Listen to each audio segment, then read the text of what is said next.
Hello, fellow snows, hoes, ugly blokes, and millennial jokes, and welcome to the Bastards of Gaming podcast, episode number 12. I'm your host with the most, Sizer, joined by my co-host, the maple syrup to my French toast, the logic juice for the outraged game journos, Center. All right, so did you know that this month is the 40th anniversary for Space Invaders? I did not know that. It's kind of crazy to think it's been 40 years. Like, I'm 35. You're what, 37? Yeah. Yep. So it's just a bit older than us. What's the oldest game that you've played? I mean, I really don't know. I'd have to think about that. I remember growing up, my dad did have one console, which I'm guessing is the Atari. I just remember playing this one ship game where you fly like left to right as you do in most of those old games like that from that time, moving left to right. But I just don't remember what the game was. I don't remember ever seeing the console again. I never asked him about it, so I don't even remember that. But I remember that was the first video game I think I ever played, because that was before he bought us NES. So I really don't know. I mean, I assume I would have seen games in the arcade before that point, because this one would have been when I was about 6 or 7. So I don't know. My timeline before like maybe 8 years old is a little hazy for me. I don't really remember the series of events of things that I would have done as far as video games. But that was my first memory, is that one plain spaceship game. I don't know. Well, there's a whole bunch of them. And Space Invaders, like, I don't know if Space Invaders was the like template for that, and then they just spawned a whole bunch. Like, I played the ColecoVision, and that had like a whole bunch of space shooter games and like Pitfall, Montezuma's Revenge, and stuff. And I think that was all on Atari too. So yeah, that's what I'm saying. I don't know if it was the ColecoVision. I don't know. Maybe I'll ask him one day what it was. But what about you? What was your first video game you ever played? The first game that I actually played was, I think it was Altered Beast on the Sega Master System. I think that was the first console game I played, for sure. But arcade game. The weird thing is, like, thinking about it though, like growing up as a kid, it seems like we both would have encountered an arcade game first, though, right? Yeah, but it's hard to, like, I can't remember. Like, I remember certain times I was in the arcade and I was like, holy shit, Teenage Mutant Ninja Turtles 2. But I don't remember like just walking in one day. That? No, I do. I remember those times, but that was older. That was like when I was like 6 or 7. But when I was like 4, I don't know if I ever went in an arcade. Because the first console I ever got, I was 4 years old. So I was already into video games. Yeah, I was a little bit late. I think I got my NES maybe a couple of years after it came out. I don't remember the timeline. I just remember getting it for Christmas. And this would have been about the time I was 8 years old, I want to say. So I don't know. When did the NES come out? Do you remember? I think it was like super early 80s. We should know this. Isn't that sad? I know. Like I said, I just remember playing that one game in the basement with my dad, and then I remember playing the NES. But beyond that, I don't remember anything, because like I said, I should have encountered something in an arcade somewhere, like in a fucking Pizza Hut or at the mall. I don't know. Even if it was just like walking by it. But I feel like I was just never conscious of video games in any form before that time. NES was 83. Year I was born. God, that seems so crazy. Yeah, because I didn't get mine until like late 80s. Like I said, maybe. But it wasn't that popular in North America. It started to take over when Mario came to town, and it was just like this huge thing all of a sudden. Well, if it was released in 83, would that have been the Japanese release then? Yeah. Or was that North American? It's the Famicom. North American. So the North American one is 85. Okay. That seems closer to the timeline I'm thinking, because I probably would have got mine around 87, 88. Mm-hmm. But anyways, this is a fun topic to just talk about. When did the NES come out? People are probably yelling at us like, you fucking idiots. It's like, sorry. All right, so the topic of the week this week is going to be the unfortunate state of games journalism. Move into the questions and answers after that. But before we get started, I want to let everyone know we're available on all free podcasting platforms, whether it be iTunes, Spotify, Stitcher, Google Music, and tons more. Just search for Bastards of Gaming. And if we're not on a platform of your choice, let us know, and we'll make that happen for ya.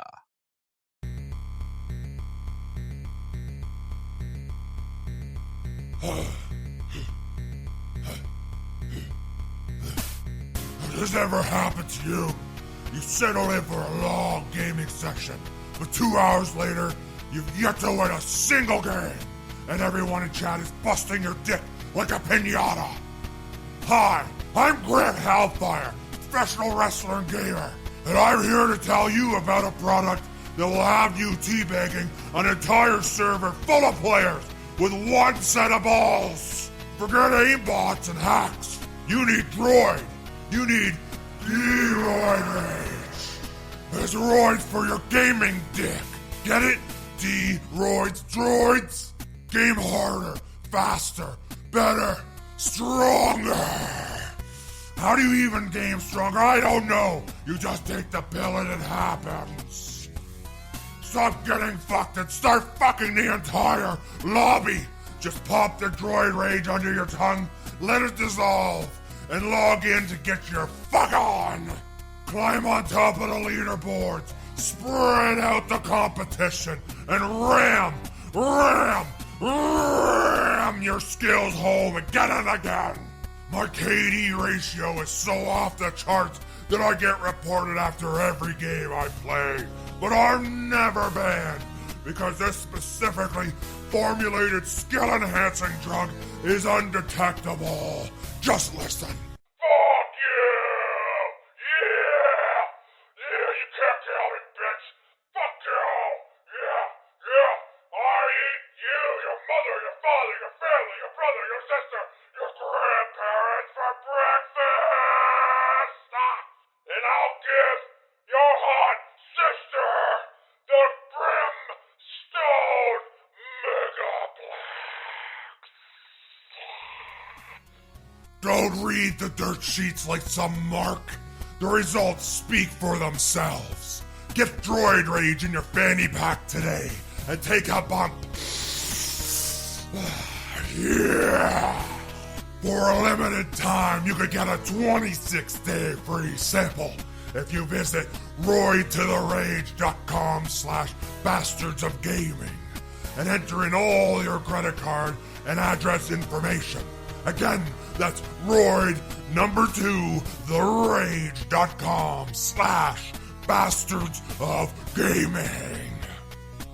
What the shit are you waiting for? A push for the World Title Championship? Forget that shit, you jobber. Get Droid Rage today. Topic of the week this week: the unfortunate state of games journalism. Now, I should just state up front, this topic may be mildly sensitive to some people if you are uncomfortable with sort of social justice-y political issues. We're not going to get too far into that stuff. I'm going to try to keep it all above board here. But I just wanted to say that this is going to be a kind of different topic than we've done before. And it's something that's very sort of personal to me, something that I am very interested in over the last few years after everything that sort of happened with Gamergate. And don't worry, we're not going to go into Gamergate. We're not going to talk about that. There's plenty of information out there about what Gamergate was. I'm pretty sure anyone listening to this knows what Gamergate was and what happened. But basically, it's a story all about how games journalism got turned upside down when a couple of feminists were up to no good, started making trouble in a neighborhood.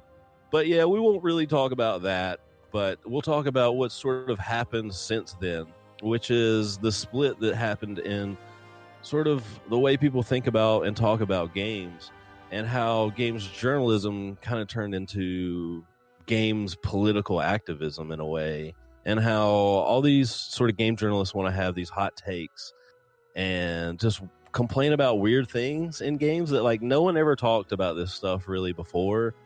And while I think some of it is relevant to bring up, and I never have a problem having a discussion about anything, as you'll see with some of this, I think you're going to be a little bit surprised by how crazy and just like way out in left field some of these people get with some of this stuff.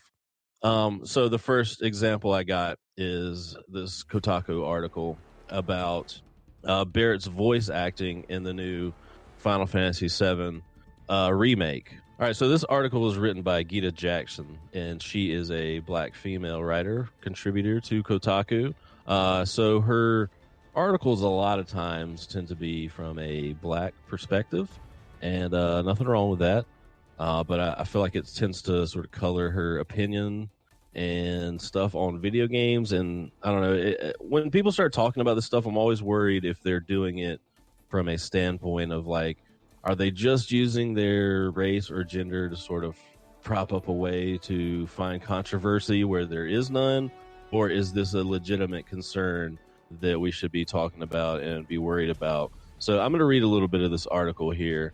And then one of the first lines she has is like, I've never played Final Fantasy VII, and because of that, I'm interested in the remake. Okay, so already she's established that she has not played the original game. But she's interested in it. And I'm sure as a person that's in the games industry, journalism side of things, you can obviously go look up stuff and find relevant information. I don't think you need to have played everything, but I feel like if you're going to write an article about this, you probably should have played the game or know a little bit more about what you're talking about instead of just having secondhand knowledge. But let's continue here.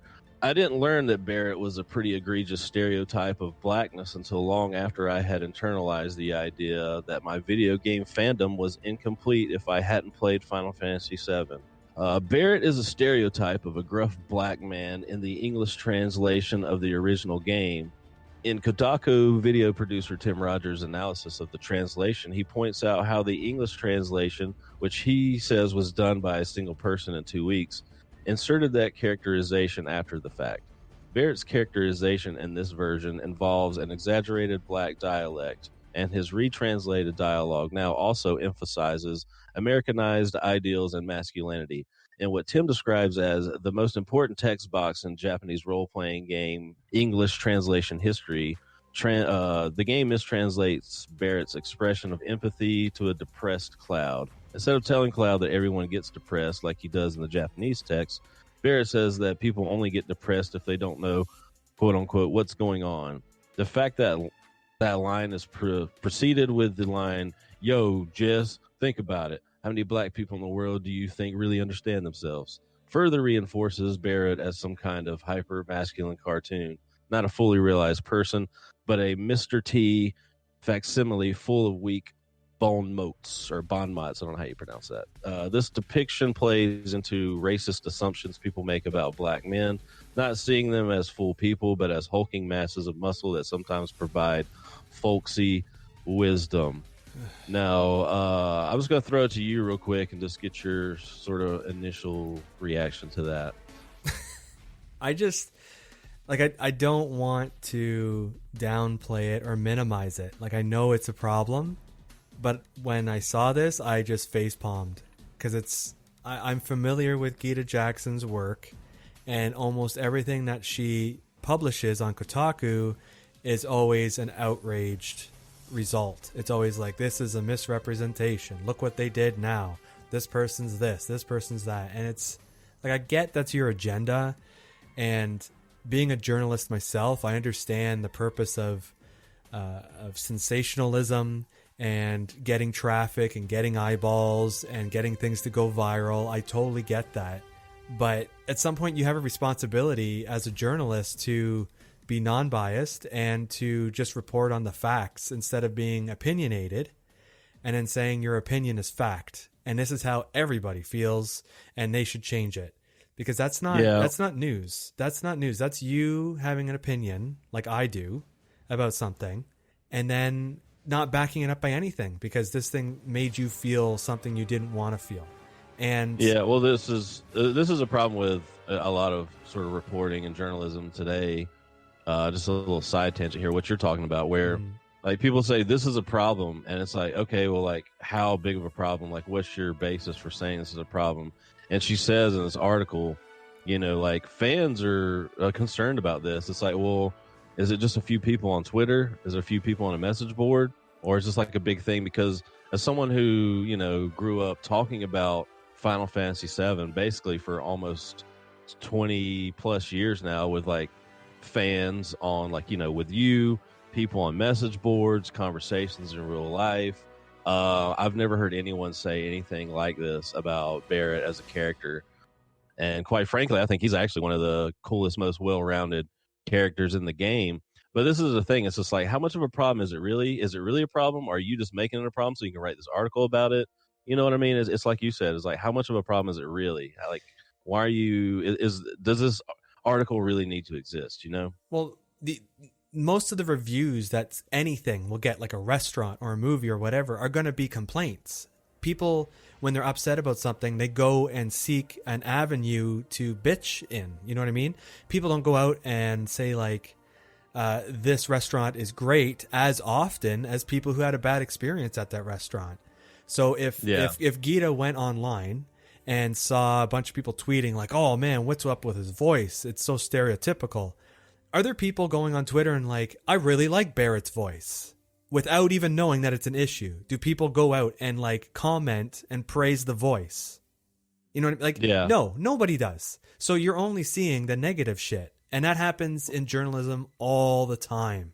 It's the squeaky wheels. And that is, that's the illusion that is the majority, and that is the actual commentary or narrative that everybody in the world has. Like, just plus, I mean, Twitter is a hotbed for hot takes like this, and these games journalists tend to siphon themselves off in these little bubbles where everyone sort of agrees with what they say, and they're following people that also sort of just reinforce their worldviews and their opinions. And then they get on message boards like, Reset Era, which is basically just a leftist video game forum at this point. And so you're basically just surrounding yourself with people that are most likely going to have similar opinions to you and prop you up and pat you on the back for what you believe. And so that's a part of the problem too. But I kind of want to stay on topic with what we got with Barret here, because I know we're going to keep sort of diverging into greater problems with games journalism here. But I just wanted to ask your opinion on like just the what do you think of Barret as like? Do you agree with this like Mr. T sort of stereotype gruff black man thing as Barret? And do you even have a problem with that? Because I think that stereotype can be kind of fun sometimes, and I think it's like a cool, like, I mean, it happens in movies and TV shows. I mean, sometimes it just calls for that kind of character, and sometimes that could just be fun. Like I said, like Barret's probably one of my favorite characters from the game. And plus, here's another thing is that like the original game didn't have voice acting. So while you could read that from the lines of dialogue, like the one that I read there, where he's like, yo, Jess, think about it. How many people in the world do you think understand themselves? Like, even reading that, you can almost just slip into like a black voice. You know what I mean? And so like I get it to a certain degree, but I'm just saying, like, is it that much of a problem? Like, is that such a bad thing to have that kind of stereotypes? Because we're talking about a Japanese game here, and their characters are usually like over the top, like like very very articulated and just like like very animated and like just kind of over the top anyway. And so like I feel like it just feels like something that would be in there. I don't know if I'm just trying to make excuses for it. What do you think? So like, being a big fan of Final Fantasy franchise in general and playing Final Fantasy 7 like 4 times in my life, yes, Barret does give off Mr. T vibes by the way he talks. He does. I don't have a problem with it, but I'm a white person, so I can't really say that I feel like I'm being marginalized. It's just, that's what it is. But the way I look at it is Mr. T is a character. He's a person. That's his persona. And to say like, oh, well, they used Mr. T as a template to make Barret and that's how he speaks and whatever. Well, what's wrong with that? That's a character. Now, so you're saying that by using Mr. T as a template, that is marginalizing all black people, and to reuse that type of character is completely racist? I don't understand, because I don't look at Mr. T and I'm like, every black person is Mr. T, because that's what I'm being told here when I read something like this, that everybody looks at black people like they're muscle bound black people who speak in Ebonics and don't speak English properly and all this and all that. Like, I don't agree with that at all. It's a character. There's tons of Yeah. white characters across all art forms and entertainment that are all different types. Like some people of lesser intelligence, some people who barely speak, some people who are very intelligent, some people are this and that. So it's just a character. It's as individual as we are. So I just don't understand the outrage. Well, it's just like it's the same thing, and I mean they do this with like white people in games too. Like anytime there's like a slightly dumb person, he's a fucking dumb redneck hillbilly. Sure. And it wears like overalls and like yeehaw, little man me, and it's like that's a character too. And I'm like, that's funny to me. I don't care. It's not making fun of me. It doesn't represent all white people. That is a stereotype for a reason, and it's funny. But I'm just saying you could make the same argument for plenty of other things, and that's true. I just don't know why. I mean, I understand that. So here's part of the.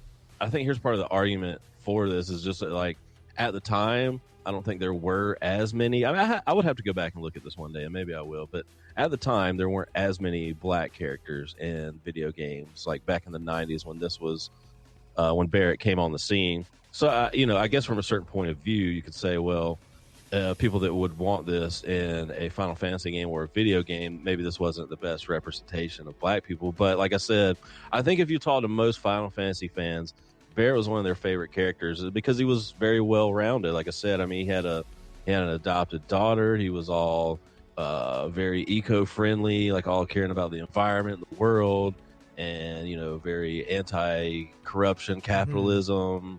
And there's all these like traits that are like very positive and very like sort of different, maybe even than your typical like Mr. T character or whatever. So I feel like that's just kind of worrying about his voice and the way he speaks.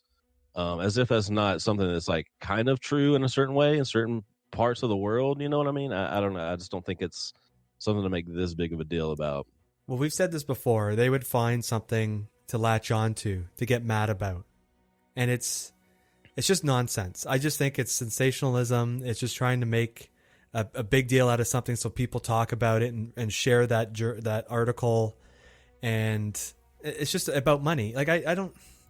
It just makes me sad that somebody would just be so upset about this and not see the broader scope of it. Because like you said, like rednecks speak a certain way in video games, and that's how they're depicted, and in movies and everything else, and they look the same, and they always wear overalls, and they always are super thin and don't fit into their clothes and dirty. And it's just...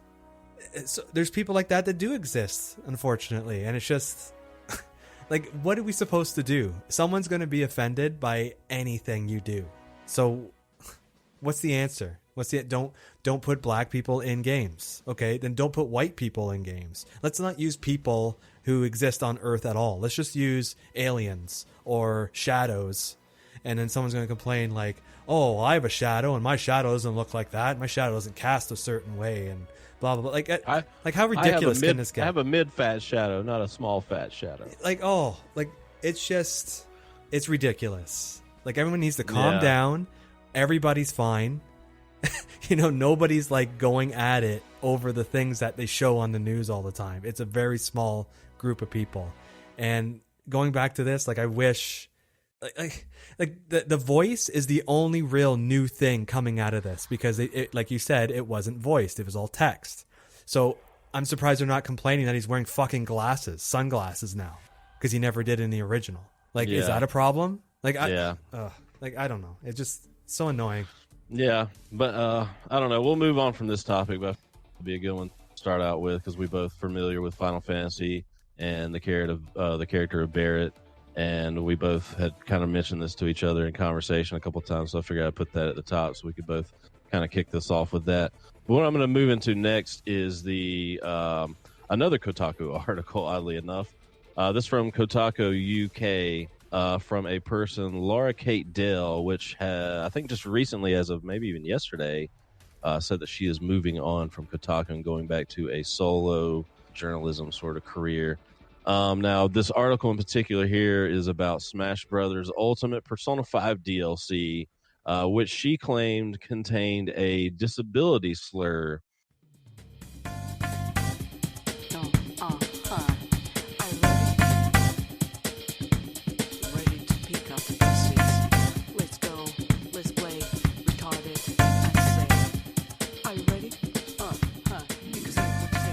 And so before publishing this article, they did reach out to Atlas and Nintendo, but they did not wait for a response before publishing this because they wanted to race to have some kind of outrage article out there to stir up the hate clicks and all that, as is how you do this business these days. So this is a quote from the article. In the track, Wake Up, Get Out There, if you skip around to a minute 48 into the track, you'll reach a section of the song where words are softly spoken rather than sung. At around 158, it appears the term retarded is used and followed up by the assertion that I can say it. The official lyrics for the song, curiously enough, does not include the spoken word section. This is our transcription of what is said. Oh, hi. Are you ready? Ready to pick up the pieces? Let's go. Let's play. Retarded. I can say it. Are you ready? Uh-huh. Ready to pick up the pieces. Let's go. Let's play. Retarded. I say. Are you ready? And I think anyone that would read this article on a video game website in 2019 would just automatically know that this is bullshit. Yeah. I mean, there's no way. And even if the word retarded is in there, the Japanese culture is not the same as America. And I'm really getting tired, number one, of American journalists trying to influence the way Japanese developers make their games. Another famous example for me that's always stuck out in my mind, even though there's literally dozens at this point, is back in the day when games journalists were going after the creators of Dragon's Crown because the character designs were so exaggerated. Like the one chick with just like enormously, ridiculously huge boobs, and they're like, "Oh, this is not. You shouldn't have this and stuff in the game." And so I'm tired of that. But also, this is just clutching at straws to find something to be upset about or make some kind of faux outrage about. So what do you think about this? Absolutely, this is ridiculous. Like, just looking at their transcription of the lyrics, like, it doesn't make sense. That word doesn't fit in any of that. Because it seems like the song's going to be like fun and let's go, da da da. So why would they use that word? Unless they're using it in the context of it meaning late. Like you're late. I don't know. Or like a musical term, like to retard. You know what right, I mean? Right. Okay. So it's possible that there's meanings for it, but I don't think that's an actual song. Like if it is, I'd be surprised. And if it is, that's not what the context of the word is. The word does also mean other things other than what these people are saying it means. So it's unfair because now you're just barring out that whole word. Like that word can never be used because there's one specific context where it's negative. Yeah, and what's funny about it is that like we're gonna create this cool DLC for one of Nintendo's most popular franchises, but in this song, in this one little part, we're gonna sneak in the word retarded, and let's see if they notice. It's like, well, why would anyone do that? Nobody. It's like no one would do it on purpose, first of all. And if it did happen, it was by accident. And like I said, there are cultural differences between Japan and America. They are not fucking crybabies about words and all these little things over there. I mean, they have their own weird shit like blurred out porn and stuff, okay? But I think it's fair to say that they don't adhere to these social justice rules and laws that are being thrown down by American games journalists at this point. Or in this case, a UK journalist. But yeah, this is really silly, but I think it's just worth pointing out because I know a little bit more about this person. I used to listen to a podcast that had Laura Kate Dale, and not that it's really relevant, but she is a trans person, a male to female, but she has a history of like really bad takes like this. So some of the stuff that she's done in the past, she said that a host at an Xbox One event back in the day said it thing and this one to her while he was on stage, like misgendering her. It has since come out because I think you can actually watch the event, stuff like that. None of this was said. I believe he referred to her as this person, and this person to these transgender people that care about pronouns so much would mean someone that doesn't have a gender. And so it was just this whole weird thing. She claims at E3 one year that she was like almost kidnapped by a Uber driver, even though she never filed a police report or anything further. Went back when people asked her if this really happened. She just, I don't know. She has a history of like questionable things. I included an article in here written by someone else. Oddly enough, another transgender person named Sophia Narwitz, which is someone I follow that does a lot of good gaming opinions and reviews and stuff out there. So just to keep it tit for tat, this is a transgender person criticizing another transgender person. But yeah, it's not worth going into all this because you could have a whole topic on just this person. Like I said, I used to listen to a podcast she was on. I eventually had to stop listening to it because I couldn't take this kind of shit anymore. But then, is there anything else you want to add to this? I mean, they sort of, I mean, they came out and apologized after the fact because, again, I said they reached out to Nintendo and Atlas beforehand, which they should have waited for an official response before publishing this article, but that's not how this works. So they had to, put out basically an I'm sorry, telling be like, well, this is a mistake. We shouldn't have done this. We'll be better next time. And so, yeah, but they're not going to learn their lesson. This will happen again next week or the week after. It's just a thing. It's a cycle now. So do you have anything else to add to this story in particular? Do you know what a mondegreen is? A mondegreen? No. What is that? It is basically misheard lyrics or a sentence or anything. You just misheard it. So basically, It is mishearing or misinterpreting a phrase as a result of near homophony. So just like you just misheard it in a way that gives it a new meaning. Lyrics, I didn't know that was the official term for it. Yeah, but I know what you mean. A few years ago, I heard about the term and I was like, oh, that's what it's called. So everybody knows tons of songs where they just have either made up lyrics or it's fun to just mishear the one part of the song and say it differently. And yeah, like the famous example is the Jimi Hendrix song, like "Excuse me while I kiss the sky," but people thought it said "Excuse me while I kiss this guy." Yeah, there's there's probably billions of examples, and in this case of what we're talking about here with the use of the certain word, I just think it's a mondegreen, and of course, it's possible that this person just wanted to hear something in it.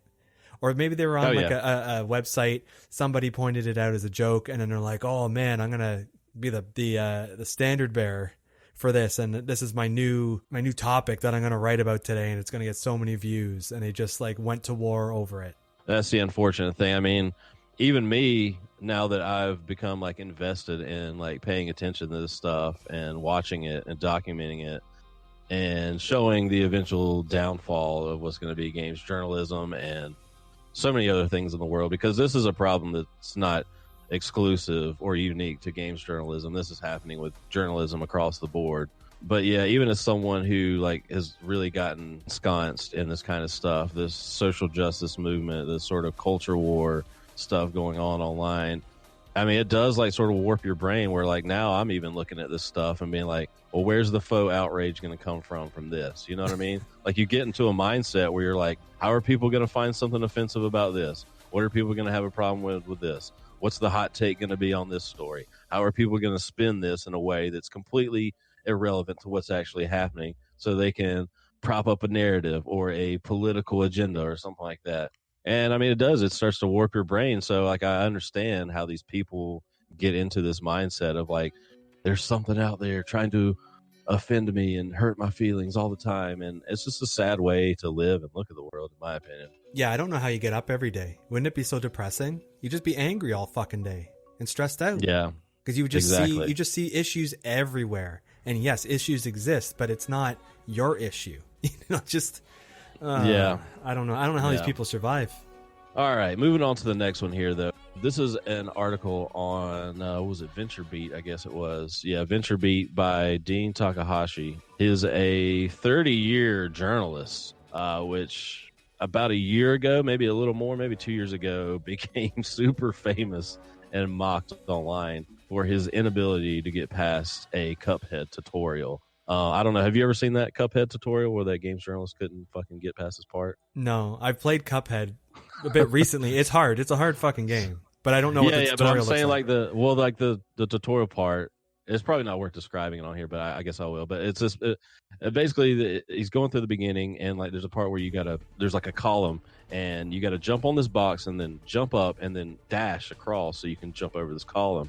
And it even says so on the screen. Like it tells you literally what to do. Press X to dash right over where you're supposed to dash. And this guy just keeps running at the wall, trying to jump from the ground, jumping on the box and trying to double jump. Even there's I'm telling you, if you just Google Venture Beat Cup, like it comes up immediately. Like people were mocking this forever. Okay. So I don't really know that much about this guy. There's been like games journalists that I've followed for a long time, or just kind of like seen enough to like I have an opinion on them. I don't know that much about this guy, even though apparently he's been in journalism for 30 years. Pretty sure some of that is definitely not with video games if you can't get past the tutorial. But the article we're talking about today is this one about Call of Duty, the new Call of Duty coming out. This is like a preview of Modern Warfare games going to be coming out this year. The reimagining or remake, technically Modern Warfare 4, but I don't know. I don't know much about it. I'm not a Call of Duty person. That's not really the point. Point here is that this Dean guy has a really bad take on what we should do with this game. So I'll start out with one of the first lines. He says, I have been a Call of Duty fan from the first game in 2003, but I have never wondered about this question before until now. Should this particular game, Call of Duty Modern Warfare, be made? The small glimpse I've seen of it so far tells me no. And right away, you're just like, so you're saying this game shouldn't be made because something made you feel uncomfortable. So the next line is, I was quite uncomfortable as I watched the gameplay demo of Modern Warfare. And then we're going to get into why he feels uncomfortable here. And a lot of it's really stupid to me. But the game differs from other gritty combat games based on who is in each room. The characters appear to be Muslim terrorist fighters in mostly civilian garb, but those characters include both men and women. One of the women runs for a baby. Fortunately, the developers told me later, you cannot shoot that woman or that baby. She surrenders. But in another room, a woman runs for a gun. She prepares to shoot. You have to kill her. Your silenced weapon makes muffled noises, and bodies hit the floor, up close and personal. And in the final room, you confront an unarmed woman. She tries to divert you. She moves despite your warnings to stop. She then grabs a bomb detonator. You have to shoot her. This is the nature of modern combat, the developers say. But this should not be a part of a modern video game, in my opinion, given the thin line between civilians and warriors, and given the impression it creates in our world, which is driven by social media sound and video bites. It looks so much like you are killing innocent civilians, and if you make a mistake, you are. And then he goes on to say, there's even another part that I didn't include in our documents here that's just like at one point you play as like these two kids, a brother and sister. There's like bombs going off around you. You're like trying to sneak around these soldiers. You stab one in the leg at one point. I didn't really see how any of that was relevant or important at all. But again, to this last part here, he says like, and this is actually a quote from his Twitter. It says like, I'm not a book burner or a game burner. In 30 years of writing about games, I have never said something like this. I am raising the question for this one. I am saying they should drop these scenes. I am flagging this for parents to be aware of another No Russian. Now, people that aren't familiar, No Russian was a thing from, I think, Modern Warfare 2. It was this famous scene. It was one level of the game where you play these Russian bad guys, I believe, that go through an airport and they're just mowing down civilians. This was kind of controversial at the time, but that was before all this let's make a big deal out of everything in games journalism days. So already they're trying to drum this new Call of Duty up for the fact that it's going for a very realistic, like, combat is difficult and gray and it's not just black and white. And so I guess some of these scenes made him feel a little uneasy, like the fact that he was shooting women that looked like civilians. And, you know, I've seen this kind of come up a few times now where some of these games journalists, even though they're like, we need more women in games and we want equality, anytime like they have to start shooting women in like these scenarios, they start feeling like really weird about it. And I'm like, well, this is what you asked for. I don't know. What do you think about this hot take? Like, I understand what he's saying. Unfortunately, like, feeling that this is wrong because it made you feel bad, to me, it isn't enough to like say you can't develop this game, because this is showing you something and you're responding to it in a way that's making you feel uncomfortable. And I think that's the purpose of it. The purpose is to show you like how awful things can be, how the lines can be blurred. Are we not allowed to make people feel uncomfortable anymore now? You know what I mean? Like it's like there's a like you can't, why not cross the line? And like I know I'm familiar with the no Russian thing, and I remember when I played it, I was like, holy fuck, like this is insane. I didn't delight in it. I wasn't doing it and was like, yeah, I always wanted to do this. It was like, I'm being forced to do this in a video game. I know this is a video game, but it's disturbing as fuck. But I wasn't like, this game needs to be burnt. It needs to be like hidden away. It was just, I think it was made to show you how horrible this shit is and to like make you experience something so terrible. It has a statement. Yeah. Well, also, couldn't you just walk through that section and not actually pull the trigger in the no Russian level? Like, I'm pretty sure you could do that. Yeah, I don't know that remember for sure, but I think so though. Like, I remember hearing at the time, like, if you just wanted to walk through and maybe the other people beside you are going to be killing people, but you don't actually have to pull the trigger. So that's just one of those things. Like, I understand this gets into a little bit of a weird territory where like you have agency when you're playing a video game, and so you're the one having to shoot people, you're the one having to do stuff, whether versus just watching it in a movie. But I still, like you said, why can't we have things that make us think and make us uncomfortable and stuff like that? Like, isn't that what we want from games? Isn't that what a lot of these people want, is for this stuff to be like validated art? Like, don't we want video games to make us ask questions and think about things? I mean, that's what these people proclaim to want all the time until something makes them uncomfortable or something doesn't agree with their worldview, and then they want to try to shut it down. I mean, I'm just looking at things like, you know, shows like Game of Thrones, for instance, okay? They contain nudity, sex, rape, death, murder, incest. I mean, fucking horrible things. But this is like a beloved show by like millions of people. And why can't we have these sort of weird, sometimes uncomfortable topics and things in a video game? Like, is nudity ever going to be allowed in a video game now? Anytime you're going to show someone will be like, oh, it's a woman. Why is there a naked woman in this game? And like, can we not talk about, I know it's uncomfortable and no one likes it, but like rape or like just weird stuff that's like a part of life. Like, why can't we just have these things in video games too? Like, not all of them, but some of them. Why can't, if you have something to say about it and you have a valid point of view, then why can't you express that in a video game? I feel like in order to have dialogue started, there has to be a level of people either not understanding what's going on, or people need to be like uncomfortable, because usually people who are uncomfortable about something want to avoid the whole situation, don't want to talk about it, don't want to be educated on it, don't want to see like a new perspective.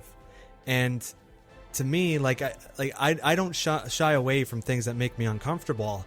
I want to understand. I want to know why this person does this or why this person lives this way. It's interesting to me. And for a game to have a woman who's like running for a gun, and before she gets you have to shoot her, unfortunately I'm sure that's happened a lot of times in real life, and maybe you don't want to act it out in a video game, but it opens a discussion to, yes, women are in these scenarios, in these war-torn areas, who are making these panicked decisions to do something because they think they're going to get killed, so they're running for whatever, and then the soldier has to kill them first because it's kill or be killed, and then there's a discussion. It's not like you shouldn't kill women, which is kind of what this article is saying. And if I forget the guy's name, but if this guy was a real journalist for 30 years, he should be saying the other side, saying that it's creating dialogue, it's opening up people's minds. Like, if I can sit here and just say that without even being in the industry and knowing that you have to show both sides of the coin, why isn't this guy doing it? He's just hammering it home that it disturbed him. There's no place for it in our world. And I disagree with that. I totally disagree with that. There's tasteless things you can do, and I haven't seen the gameplay he's talking about, but there's a way of opening up that narrative and having you play a certain way and disturbing the player so that they think and sit back and say, holy shit, I didn't realize this. I didn't realize the horrors of war. Instead, I just play multiplayer all the time, just gun people down and go for my kill-death ratio. You know, there's more to it. Killing is not a simple black and white thing. It's just, I don't know. And that seems to be what they're going for in this, where they're trying to say that like everyone has a point of view in war. Like, some people think they're the good guys and someone else is the bad guys, and People don't have all the information, and people just react in the moment because you're in a fucking war zone, and bad things happen. Even good people do bad things, and stuff like that. But like I said before, this is part of other than the argument you can make that like you have agency and you're the one doing the particular acts in a video game, I still don't see how this is that much different from. Would you ask for a scene like this to be removed from, I don't know, like Homeland or something in a TV show that deals with topics like this? Like, I mean, why remove it from a video game? And like I said, even going back to the no Russian thing, that was a thing that you could go into the options and make it where that level didn't appear playing through the game. Like, you could take that out if you wanted to. So people are aware of this stuff, but I just don't understand why we have to be this worried about things like this. Like, it's just, like I said, it just doesn't make that big of a deal to me. I don't know. All right, and then moving on to the next bit here this is a article from Vice, which was formerly Vice Waypoint, which I know I've talked about them a little bit on the podcast. Cynthia knows my relationship to those writers. We talked about the one article in a podcast or two ago about the woman that was talking about the Resident Evil 2 and how she wished she could be an EMT kind of worker in the game. So these are the kind of people over there. Recently, Waypoint was folded into Vice Maine. So this is like, I guess, one step toward the beginning of the end for these people, because these far left games journalists that are all out here just preaching all this stuff, talking about everything from just a social, political point of view. I mean, their days are numbered. Like, people are tired of reading this stuff at this point, so they're all going to go the way of the dodo. But this article in particular here is stop turning Overwatch characters into cops. Okay, so this is another problem we have with some of these people where, now granted, there's plenty of problems with the police. Okay, like, not all cops are bad, not all cops are good either. But this is like a thing in America specifically where you're supposed to hate the cops. You're supposed to think they're evil and they always do bad things, and some of them do. So I'm going to get into this here. So this is all about a police riot skin for Bridget, which is one of the characters of the game. I've never actually played Overwatch, so I don't know much about the game. But so Blizzard is an American studio. If you haven't been following American politics these past few years, have been a time of reckoning with the ongoing militarization of police forces throughout the country and the way that communities of color bear the brunt of this violence. And Bridget's a cop now, not even a particularly fanciful one either, as her design is clearly based on actual riot police gear, even sporting the Polis or police or whatever logo on her chest armor. Polis being Swedish for police to reflect Bridget's in-lore Swedish background. Her riot police skin includes her trademark club being given a police-sized makeover to more resemble a police combat baton, and her body shield being redesigned in the style of a modern riot shield. Sounds like a skin. Sounds like a skin to me. Yeah, like they're describing what a skin is. Thank you. Mm-hmm, yep. Bridget's riot police skin is an Overwatch's first foray into police admiration. That honor goes to Korean mech pilot Diva. Diva's police officer skin back in 2017, but it nonetheless feels fraught to reskin more characters traditionally associated with the good guys in cartoonish send-ups of police forces, especially in a game designed by an American studio such as Blizzard. Her new skin recalls the black-clad troopers that menaced anti-racist and anti-fascist protesters in Ferguson, Charlottesville, Chicago, Portland, and countless other cities. According to the Washington Post, 360 people have been killed by police so far in 2019. So basically this person's saying that the police are Nazis. Yeah, pretty much. They're all fascists. Police are bad. They exist to basically kill and hurt and keep down Black Americans or people of color or whatever else. And this is a sentiment, like I said, this is mostly an American thing, and it's been going on for the past 4 years now, really strong. There's a lot of stuff. I don't want to get into the politics of it myself about how I feel about all this stuff. Like I said, I've already expressed it. Some police officers are bad, some police officers are good. I don't hate police officers myself. I support police officers for the most part. I think most of them do a good job. There's always bad apples in every bunch. But to just blanket hate police officers and think that you should never have a police officer inspired skin in a video game is just one of the dumbest takes I've heard lately. And so I think, let me just read this last line here because this is my favorite, the way he ends this. Bridget is a character who, in lore, is shown as a valiant defender of the just and good, a modern knight in armor following in the footsteps of her idol Reinhardt. She can be that character, or she can be a riot cock, but she can't be both. It's That just, sounds like it's off the back of a movie box. yes, I just love that. Like, she can't be both. Well, this is a fucking skin. It's a goddamn skin. Like, she can be both. Guess what? You can swap the fucking skins out, and she's both. Like, it doesn't have anything to do with her character. It's a fucking skin. And it's just like, this is where we're at with games journalism. This is where we are. So I wonder if the same person has issues with characters that have like a basketball jersey skin. Or like if Lucio's in the game, I forget what he has, but he has like a soccer outfit. What the fuck does a soccer outfit have to do with like murdering people in the streets in Overwatch? Well, Nothing, I mean, that's nothing. not...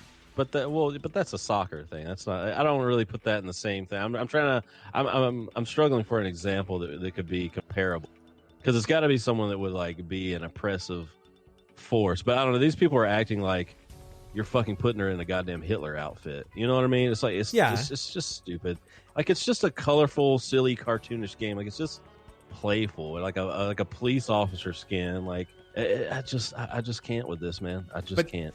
This is another opinion-based article. I don't even like calling these things fucking articles, but it's just another opinion saying that people perceive police as a militant force that is not there for their best interest. So you should not make these people into skins, these job roles into skins. And it's like, that is false.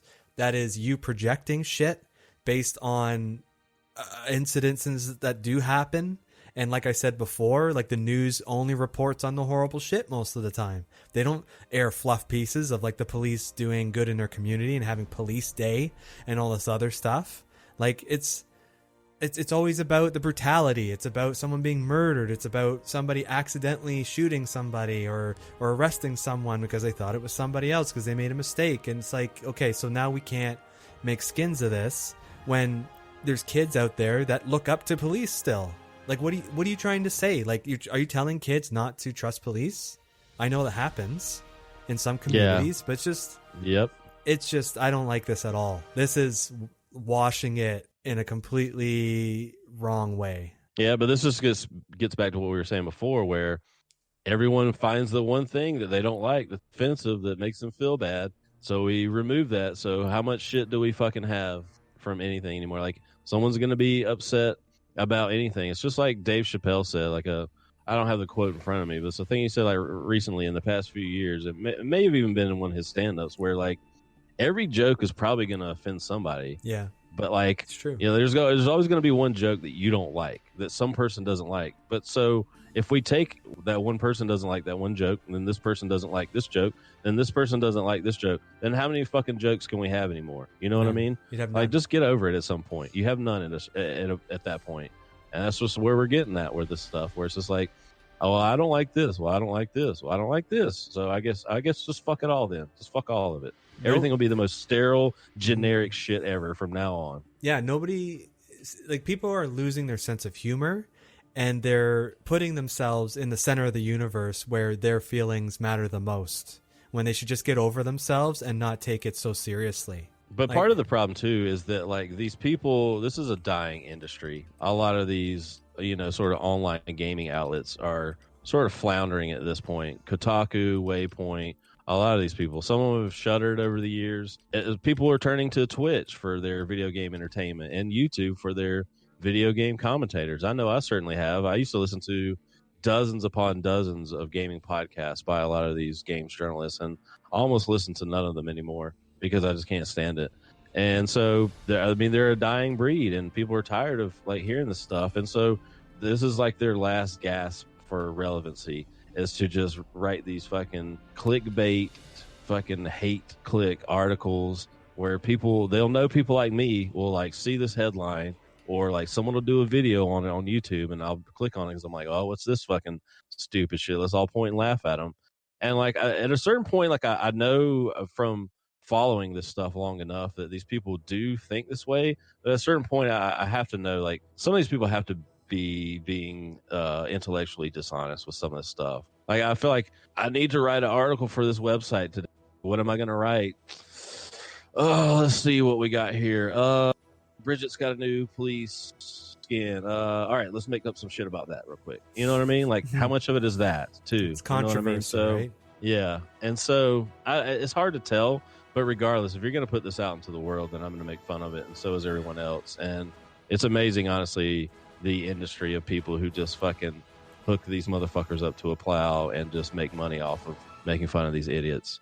But yeah, it's just hard to say with this stuff. But when I read stuff like that, I just feel like, man, you're just wanting to like pull in that police angle on this somehow, and that it just rubs me the wrong way, man. It's just dumb. Like I said, it has no bearing on her characterization or anything that happens in the story. There's no story in Overwatch. I know there's like a lore, but like a skin has no bearing on anything. So fuck off. Just fuck off. Well, now that she can be skinned as a police officer, riot gear, whatever, she can go in and beat the other characters down, and it can be police brutality. So now people can live out their fantasies in Overwatch. Yeah.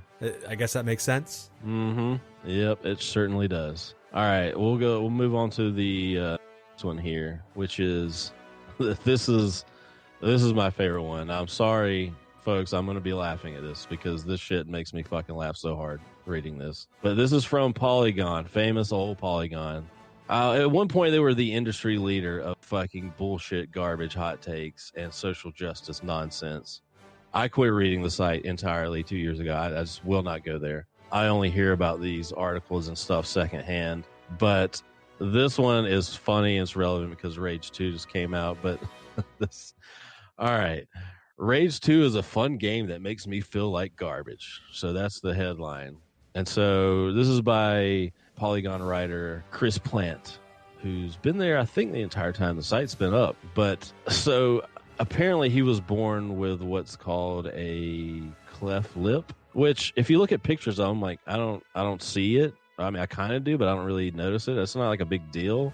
But anyways, this is his problem with Rage 2. Last summer, I had a chance to talk with id Software studio director Tim Willits about Rage 2. After a relatively straightforward interview running through the game's grab bag of inspirations, the conversation shifted to something more personal.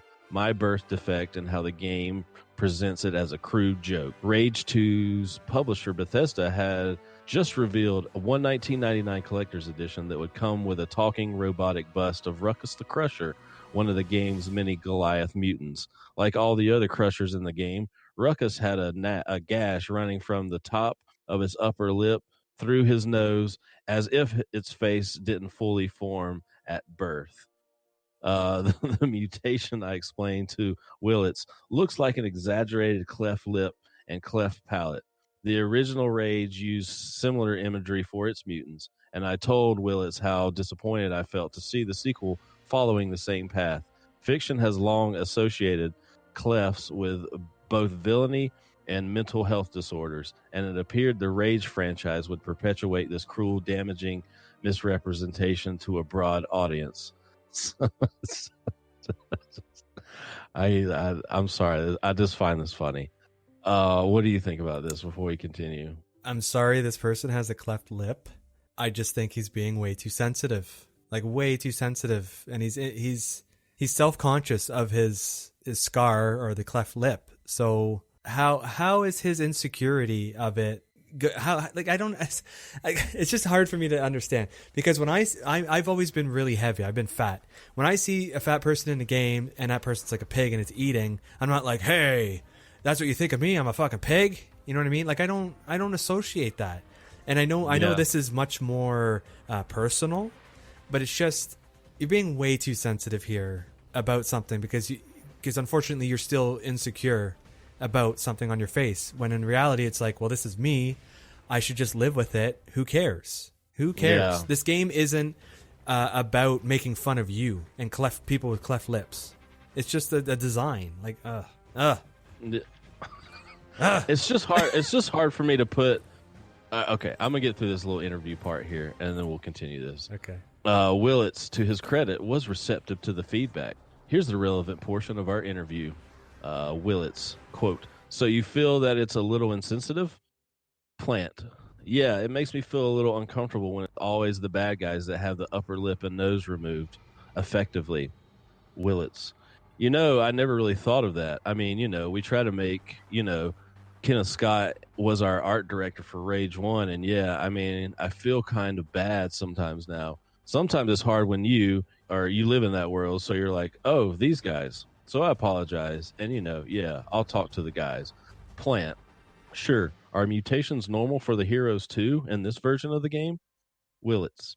It's mostly the bad guys, but we do have some. The heroes in Rage 2 are not as pretty as the heroes in Rage 1. Someone did like the Girls of Rage posters and stuff. So we're trying to be a little more balanced. And the Avalanche guys have been very good about being a little more sensitive. So I do think we have a better balance. He goes on to say, I've now played a significant amount of Rage 2, and I have to wonder wonder if Willits forgot to have that conversation. Or if that conversation was had, was it closer to a cost-benefit analysis? Will enough potential players be upset to warrant the investment in improving these character designs? I mean, can you fucking imagine sitting down with a fucking game developer and having this fucking conversation? Can you fucking privilege? Imagine the privilege. You know what I mean? Like the way this guy's like, I played the game now and they didn't fucking listen to me. Like, yeah, it's like. Oh, I'm sorry, all the art assets and the collector's edition that was probably being made and all that. Yeah, I don't know how many people were born with a cleft lip and all this stuff. I don't want to assume to know. But I would say like 0.0000 something 1%. And yeah, we should change the entire game and the art assets and character models, because one little idiot like you might be outraged about this, might have a problem with it, might make you feel bad. And like I said, I know that sounds insensitive, but I mean, Jesus Christ, how much more of this stuff are we going to do? But like I said, can you just imagine? Like me personally, if I had the privilege of sitting down with a game developer and being able to talk to him about his game, and I know this was just one portion of the interview, but I just I never imagined feeling so fucking important that I would bring this up, even if it did make me feel uncomfortable, even if it is a relevant point of view, even if it's something worth talking about. I mean, we're talking about it right now, but I would never do that because, like I said, I just cannot put my brain in these people's, or their brain in my head and figure out where they come from with this shit. I just can't. But I mean, I'm sorry, but I just find some of this funny. I almost just copied and pasted the entire article. So it's funny. Like I said, I know funny. I'm being insensitive, but it's fucking funny to me, and I can't help but laugh. But just listen to this shit. And besides, I thought before diving into Rage 2, how many times could they use this cleft imagery in one game? A lot, it turns out. The cleft is used with such frequency that it feels like a visual cue. The exaggerated cleft signifies the most mutated of mutants, subhuman beasts that are caged, ridden like horses, or mounted like animals. On some level, Willits told the truth when we last spoke. The good characters aren't as pretty as they were in the original Rage, though most of the women in the game easily fall within that realm. Women. But their designs aren't thoughtful or interesting either. The artists depict the spectrum of weight and age with the grace of a Mad magazine cover.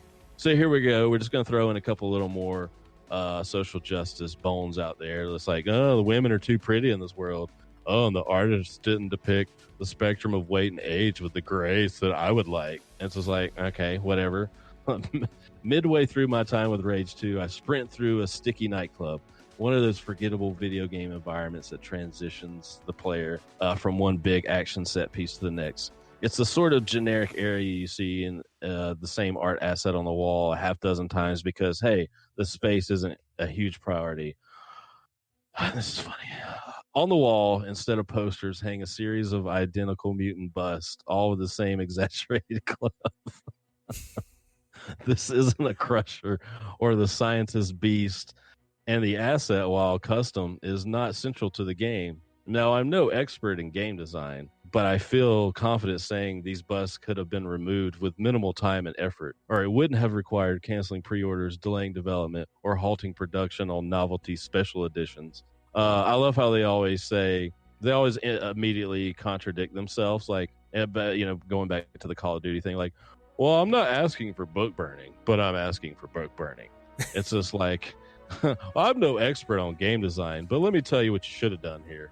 And it's just like, fuck off. But here it is anyway, another mutant with a cleft, letting me know this one is truly subhuman, so far from the other humans that it can be mounted like a hunted animal. It adds the tiniest environmental flavor for some players, but makes others feel like absolute trash. Others. So much. Others. He's saying there's more. So I would love to know who he spoke to in the cleft lip community to see, like, did they have a petition? There is one. This is cleft lip community. It's a support group forum.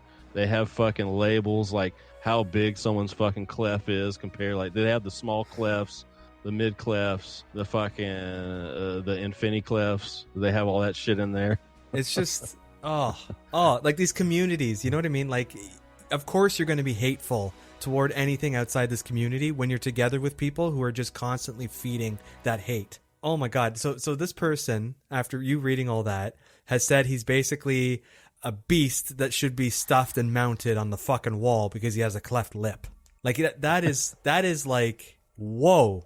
Like, how did you get there from your insecurity? Holy shit. You need to make peace with yourself, I think. You know what I mean? Like, it's not the game's fault that you have a cleft lip. You just have a cleft lip. Like, unfortunately, sorry, that's just it. But when I look at you, I don't think you look like a fucking mutant. I don't look at you and go like, oh, what's that? You know what I mean? Like, that is you projecting that onto me. I don't think that at all. It's like, oh, you have a cleft lip. I might even ask you about it. I might be like, how did that happen? I'm sorry to hear that. And that's the end of it. It doesn't define who you are because you have a cleft lip. I'm sorry. Like, get over yourself, please. Oh my Lord. Well, also you could have like an accident and split your lip like that. Sure. And have a scar. Sure. And like anything could happen. It's not like, but who cares? But yeah, this one was just, I was reading this last night. I had heard about this. I'd seen a video on it briefly, but once I got into actually reading it, I was fucking crying, man. This is just the most absurd of the absurd things. Like I said, I'm sorry if I'm being insensitive here, but like, yeah, it's like you said before, man. Like, we all have things about our bodies and things about ourselves that we're like, conscious about and like, feel a little bad about, and they're just not perfect. But like, I don't fucking project that onto the goddamn world. I don't expect anyone to fucking adhere to my insecurities. You know what I mean? I don't expect everyone in the world to care about my feelings and my personal problems with everything. Like, it's not anyone else's responsibility to do that. That's it. That's exactly it. It's not anyone else's responsibility. And it's not like the developers went out of their way and were like, I hate cleft lip people. I have someone in my family who has a cleft lip and he's an asshole, and I'm going to turn him into the protagonists of this game just because I hate them so much. Like, he has a vendetta against them. And that's what this article makes me try and believe, that this person was out to make every cleft lip person in the world feel like shit. And it's like, what? Like, what about characters that have like a missing arm or an arm that's a little bit smaller because of like there's a bunch of mutants in the game that have like arms that are weird, like a T-Rex arm, So Yeah. so what? So if somebody has that deformity, they should be upset too. Like, it's like we said before. If everything was taken verbatim, we would have nothing, because everyone would be offended by every single thing that they ever look at. Like, someone will be offended. Well, like, I mean, my God. Polygon just needs to hire a small person that can represent those people and write articles about it. That's just, clearly Polygon's not doing enough to look out for the small-armed people out there. That's all I'm saying. A meteor needs to come down and just blow us away. I'm ready. Dude, I've been ready for a while. After 2016, I've been ready for it, bro. But so, I was going to go into a lot more stuff for this topic. Obviously, this is a sort of passion for me, is like following the stuff and documenting it and making fun of it, and just watching the downfall of games journalism over the past like 4 or 5 years. It's really sad to me. But it's not just games. It's not just games journalism, though. Yeah. It's everything. Yeah, I know. Well, I mentioned that earlier, and I'm trying to keep this as on topic as possible because I can go in a million different directions with this. Because you know my passions for these types of topics. But so this, I mean, all the stuff that I mentioned in this topic today so far is all stuff that's literally happened in the last 3 months. Like, I was planning on going back for like the last maybe couple years. I mean, there's stuff you could talk about, like, you know, when there was the whole controversy with what's her name? I don't, like I said, I don't know the Overwatch characters. The girl that had like the butt pose and all that. Oh, you remember Tracer. that? Tracer, yeah. When she had the little was it in-game pose where she turns around, like shows her butt, and that was a huge controversy. I don't even remember if that was started by games journalists or just idiots online, but that was like another thing back in the day. But there's some weird stuff. There's some other weird stuff that's happened lately, and I may go further back at one point. I don't know, for another topic, but this is a thing I was reading about last night. This editor at GameSpot, Callie Plaguey, I think is how you pronounce her last name. But yeah, some dude like sent her a message, a hateful message. It was not good. Nothing over the top. Just, hey, you stupid bitch, cunt, all that stuff. You're a moron. Shut the fuck up. That kind of thing. He sent her this message on Facebook about her Days Gone review. And what does she do? She literally goes and finds this dude's mom and tattletales on him. What? It's like, this is what your son is doing online. This is the message he sent me. And then she had this little quick back and forth with the guy's mom of like, well, this is not how he should be talking. He's a 37-year-old guy, and I'll have a talk with him. And then, but if that's not stupid enough, then you have the fact that she literally just puts all this stuff on Twitter, and it's like the person's name and her mom and his mom's name. And it's like, you just fucking doxed this guy. You just put his information out there. Like, okay, if you want to have these little tit for tat back and forth with all these people and like complain every time someone says something nasty to you on the internet, that's fine, but don't put the person's fucking name and information out there. Like, Jesus fucking Christ. So this whole thing went down. There was a lot of just hot takes. I mean, so just what these people write on the websites is one thing, but God forbid you follow any of these people on social media. It just gets worse. And there were so many hot takes and bad takes about fucking Days Gone.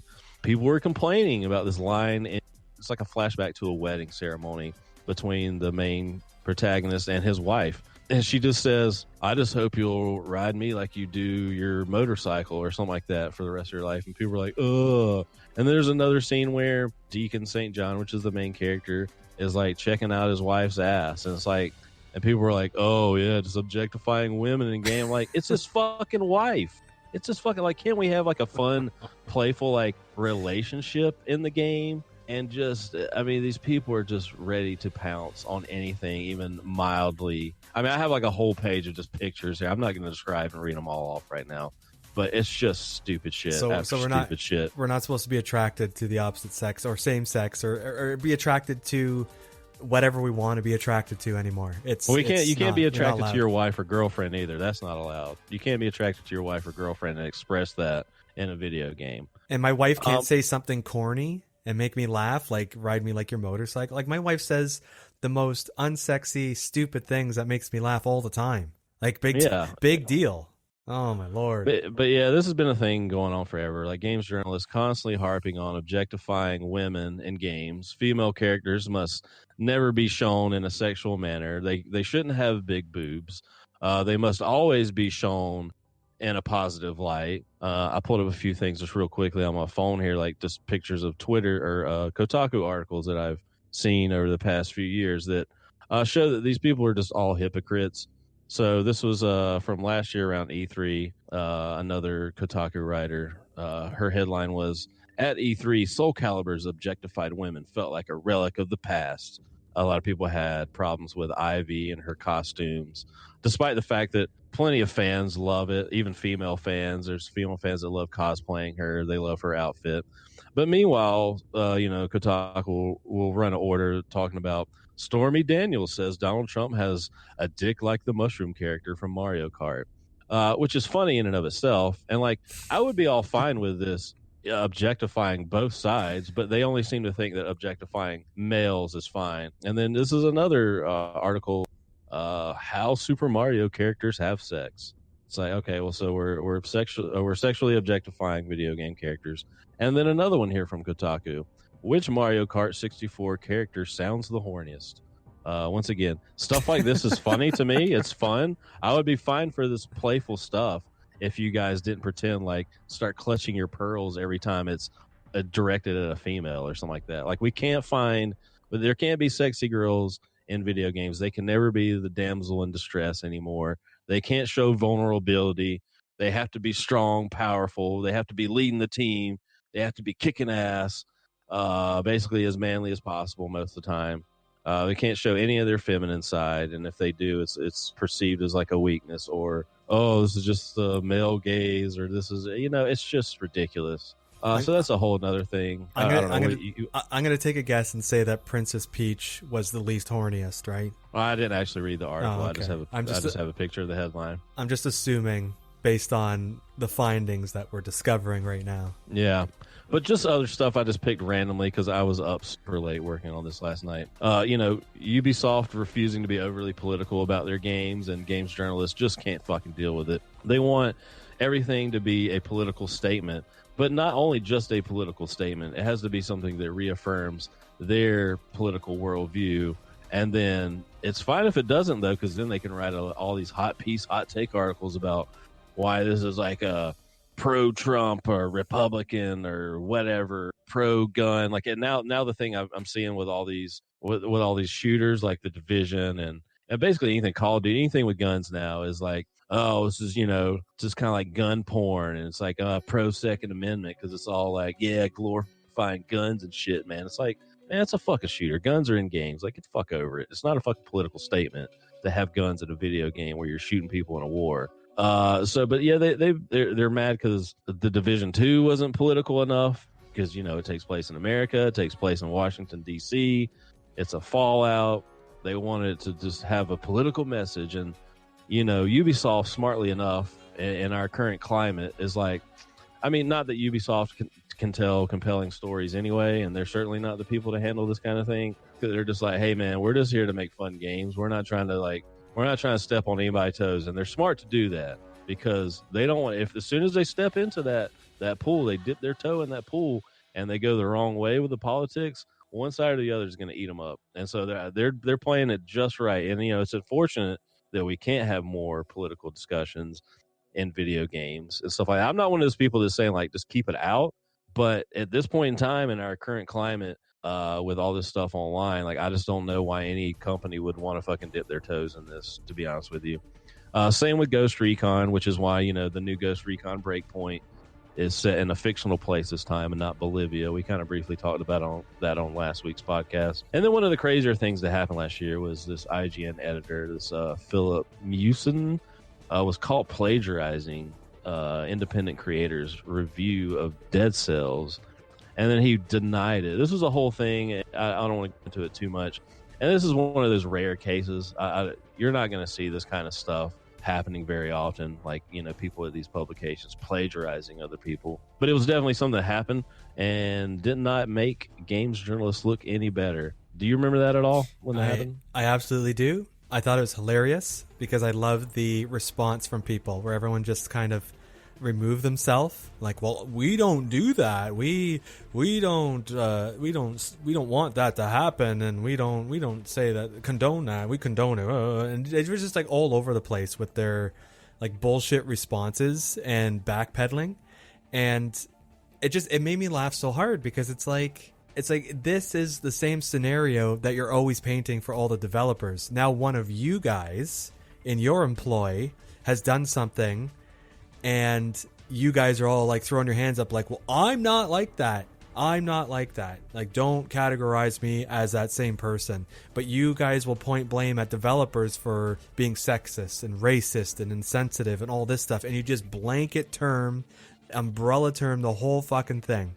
Like all these people are like that, and your whole existence is writing articles to get eyeballs and to cause controversy. And now you guys have controversy in your own fucking bed, and you have to backpedal and and damage control. Well, I did feel slightly bad because, I mean, you know, I'm reasonable about all this stuff. Like, I don't just blanket hate all games journalists. There are some that I still respect. Like, even though I don't like his politics and he says some stupid shit sometimes, I do like Jason Schreier from Kotaku. Okay, so I'll put it out there that I am reasonable. Okay, like he's literally the only person that I know of that's actually doing games journalism anywhere anymore. And you know, there's other little people here and there. I'm not going to go down a fucking list of names, but I don't hate everyone. I'm not just there's some people out there, you know, like the really heavy pro Gamergate people are just like fuck everyone in games journalism. I'm not that person. Yeah, so I did feel a little bad when this happened. I'm like, well, this does make you guys look bad. I mean, I know you couldn't help it that this fucking guy did this shit, but I mean, they did handle it right for the most part. You know, they immediately removed the shit, they acknowledged it, and they let that guy go. So they dealt with it in a good way for the most part. But yeah, I mean, it's just funny when something like this does happen because they spend all this time like trying to build themselves up as being very important people that, oh, we don't have any to worry about our ethics or anything like that, which was, you know, sort of what sparked Gamergate back in the day. And to be honest, I never had too much problem with games journalist ethics. It's just, to me, I think they just have, like I said, they're just activists now, and they just have an agenda. And a lot of times I feel like they just use video games to like piggyback their worldviews and write these articles about shit that they would maybe sometimes rather be writing about, quite frankly. And it's just funny anytime some of this stuff does happen to them, even though sometimes, like this one was like, this is not a reason to think that every fucking reviewer is like balled out or like just doesn't do the work or doesn't play the game. I mean, there's plenty of criticisms out there that I've seen that are just stupid. Like all these people that say that, you know, anytime like a video game publication gives a game a bad score, like a Nintendo game, they're like, oh, well, you're just fucking PlayStation fanboys over there. That's why you did this. Or like, oh, well, that review was paid for. It's like, no, that doesn't fucking happen, you morons. Like, if you're going to have an argument against this stuff, save it for stuff like this. You know what I mean? Don't just blanket stupid shit like that. People don't like when their opinion's challenged, so they have to label those people as aggressors. You know what I mean? Like, instead of coming to an understanding and discussing it, it's just it's you're against me or you're with me. Like, that's it. That's all that matters. Black and white. And a lot of the stuff that we talked about today is very much black and white, and it's very hard to tell if it's legit. Like, do these people really believe this, or do they have their agenda and they need to get traffic onto their site and eyeballs and ad revenue and all that shit? Like, what is actually happening here? Like, social media has fucked up everything. Yeah, exactly. And plus, like I said, I mean, it's not, I don't recall ever seeing articles like this, at least not in this abundance. So that in turn makes me think like, well, this is, now you're just putting on a show. Now you're just seeing like, oh, well, this in the wake of like Trump's election and Brexit and Gamergate, like you saw how much like heated controversy that caused, and some of these game journalists were in the spotlight then, and everything was about video games. And there's still even other industries now that like proclaim that Gamergate was like ground zero for all this kind of shit happening online. And it was kind of, in a way, it kind of was, but it was happening a little before that. But I just don't remember seeing people talk about all these fucking social issues in video games. And so when you have this much of it, like I said, everything I've talked about today, other than a couple of things that reach back into last year, this is all stuff from the last 3 months, dude. Like this is hot takes and bullshit stuff from the last 3 months. And this is just the stuff that was surfaced to me that I found. Like, I'm sure there's other stuff I don't even know about. Like, I don't go through and read all these gaming sites every day. Like I said, I usually just have people that I follow on Twitter and YouTube and stuff that kind of surface this stuff to me. And some of it I see. So this is just a small fraction of the problem. And like I said, it would be different if like an article came up like this came up every once in a while, and it felt like it was relevant and needed, and not just like every week. All right, where's the outrage? What can we get? What can we complain about? You know, it's funny because when I was thinking about this topic, I realized that I have like an internal filter for this crap, so I just ignore it. And when I read about stuff, I'm looking for like the news, like when is the game coming out? What are some new game features? Show me some videos. What else is happening? And I don't really care about people's opinion about social issues, unfortunately. Like, Is there a place for it? Yes. Is it done in a responsible way? Not all the time. No. It's very much people standing up on a soapbox, yelling and screaming to try and get people's attention, saying, hey, look at this injustice. We must fight it. And that, to me, like, I don't read that stuff. And if it's in an article that I want information out of, I will skim it and completely ignore that stuff because I just don't have the time to put up with that crap. I don't care about that stuff. It's just, I don't need to hear about it. Just report on the news, the facts, the good stuff, not the controversy. I don't want drama. You know, it's just, yeah. I mean, I'm the same way. Like I used to go to these for the news. I want to see what came out today, what previews are up, what new information dropped about this new game mode in this game. What's the release date for this? And even if I cared about these kind of social, I don't come to fucking gaming sites for this shit. And like I said, I just, like I said, if you saw one of these every now and then, and you could be like, okay, well, maybe that's worth exploring or talking about. But like I said, the abundance of which this stuff has happened over the last few years is just, it makes it where I'm just like, at a certain point, like how many of these different topics can I even emotionally get invested in, even if I did care? Like I imagine someone that cares about this stuff at a certain point is like, oh, fucking Christ. But you know, I come to your websites or whatever it is to, I mean, video games are escapism from all this shit. Like, why are you dragging the real world into all of this stuff? Like, I come here to see what the new Ghost Recon looks like, not what Twitch streamer said a fucking naughty word on the stream last night. Like, who gives a flying fuck? And I'm just tired of it, man. But like I said, you're gonna start seeing these motherfuckers drop like flies. I mean, a lot of this stuff is not gonna be around forever. Like Vice is gonna go down, Waypoint, and all that was involved with them. They're gonna have their end date. Kotaku may not be around for long. Some of this other stuff, man, it's all gonna go away. And you know, hopefully at some point these people will realize that maybe this wasn't the best use of their time, and maybe they realized that they were sort of pushing themselves faster into the grave. Well, that'd be a damn shame. Note my sarcasm. Yeah.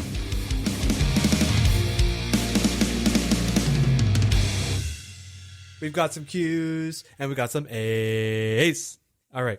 If you have any questions you want to ask us, have an interesting topic that you want to pitch, or want to be part of the show, send us an email at bastardsgamingnetwork@gmail.com or message us on the Bastards of Gaming Facebook group. So our first question comes from Sweet Gamma. And she's asking, what are your predictions for E3 next week? Yeah, E3 time. I wish I was more excited for E3 this year, but with Sony bowing out and, you know, EA kind of not doing anything, and I have a whole thing every year where me and my best friend get together and watch all the press conferences. But then last year they spread them all out over the course of 3 days.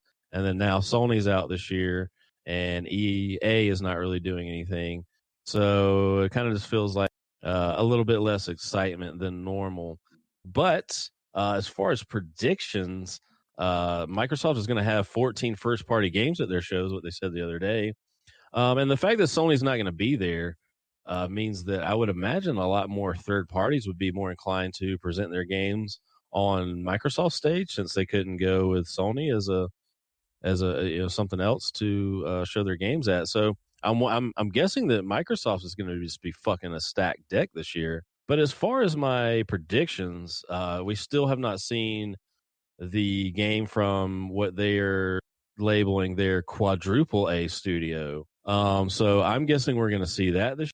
And I'm going to peg it as a third-person Bethesda-like open world RPG. I think it's probably a part of safe me wanted bet. to. Yeah, part of me was wanting to say they might sort of do a third-person sort of actiony game, like maybe like a Uncharted or Tomb Raider. Since I know one of the people they pulled for this team was a ex-Tomb Raider guy, they could go in that direction. But I'm going to place my bets on this being a big open-world RPG to rival Bethesda, because now that sort of Bethesda's on the ropes with Fallout 76, Elder Scrolls not coming out anytime soon, nothing happening soon. So I think with this being a quadruple A studio, I don't know what that means other than like this should be the biggest, most epic fucking game ever. I'm curious what they're going to do with that. So that's going to be my prediction for the reveal of that studio's game. And then I think they're going to do a Fable reboot / reimagining Maybe not specifically Fable 4. I think they might just sort of soft reboot this thing and sort of keep everything the same, but maybe just sort of, like I said, reboot it, start over here. And then I'm just going to pull a wild card out of my ass and say we're going to get a Mech Assault reboot.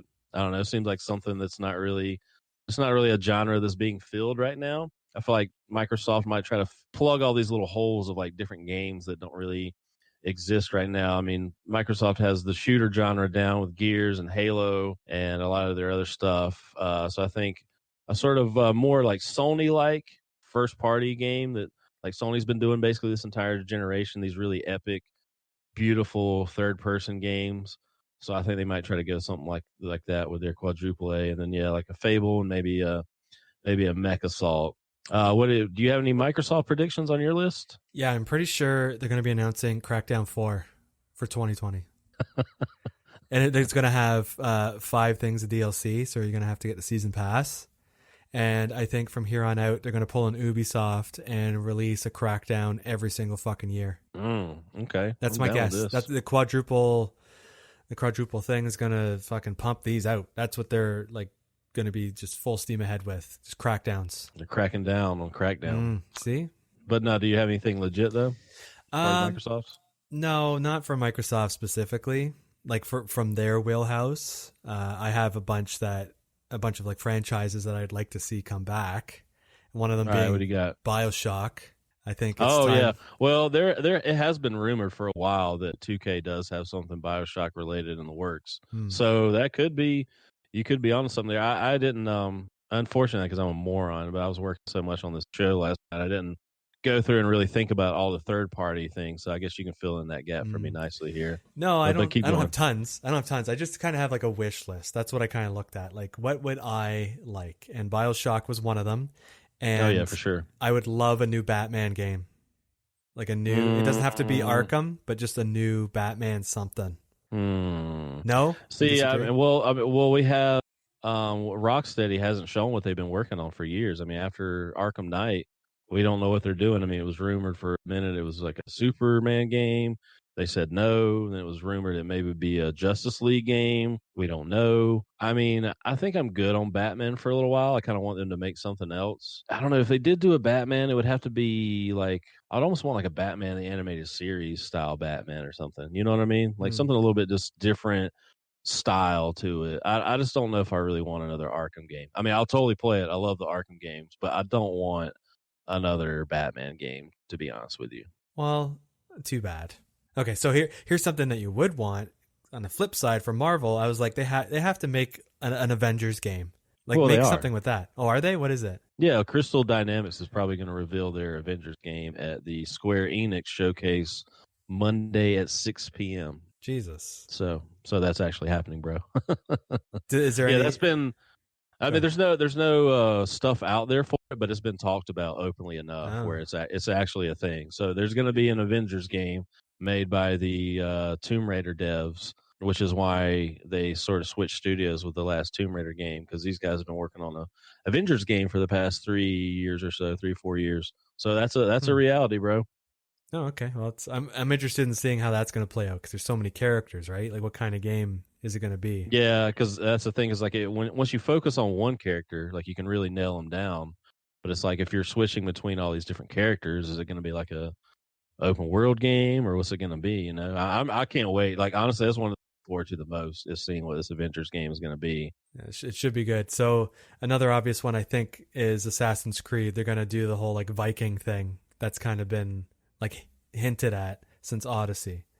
Yeah, it's all but confirmed. Although they have said that I don't think they're putting out an Assassin's Creed this year. So I'm guessing that Viking thing is going to be a next gen launch on PlayStation 5 and whatever the next Xbox is called. Could be. So I'll be curious to see if they show it, but it's definitely a thing that's happening. I wonder if they're going to kind of go like the God of War route, where they'll kind of borrow heavily from that, since it's like a similar setting. I wonder what they're going to do. Yeah, I don't know. I'm kind of wishing they'll do like almost a spin-off of like, I don't know if they still want to keep it under the Assassin's Creed banner, but it really felt with Odyssey to me. It's like they kind of want to make something tangentially related to Assassin's Creed, and I guess they got to keep the name so people will buy it. But Like Odyssey to me felt like they really just want to kind of get away from the Assassin's Creed-y parts of it and just make these really crazy open world games, So I don't know. The ones that I'm burnt out on, like Me they gotta too. stop. They gotta stop. So I'm looking forward to more Dragon Age footage because I'm still a BioWare fan.